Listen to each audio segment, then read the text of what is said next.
ယူပြီးတော့နေစဉ် okay မင်္ဂလာပါကျွန်တော်ဒီနေ့မှာတော့ iPhone တွေမှာအရင်အမေးများပြီးတော့အရင်အသုံးဝင်တဲ့ကျွန်တော် assistive touch or easy touch ကိုကျွန်တော်ဘယ်လိုလုပ်ရမလဲဆိုတာလေးပြောပြပေးသွားမှာဖြစ်ပါတယ်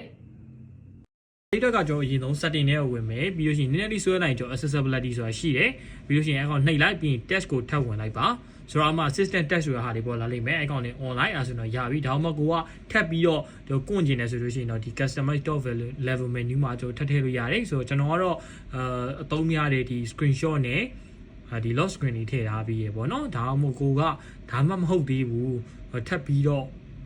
ပ်ချင်သေးရဆိုလို့ရှိရင်လည်းဒီမှာကျွန်တော်ပြထားတဲ့ single tap double tap နဲ့ long press မှာထပ်ပြီးလုပ်လို့ရပါတယ်ခင်ဗျာ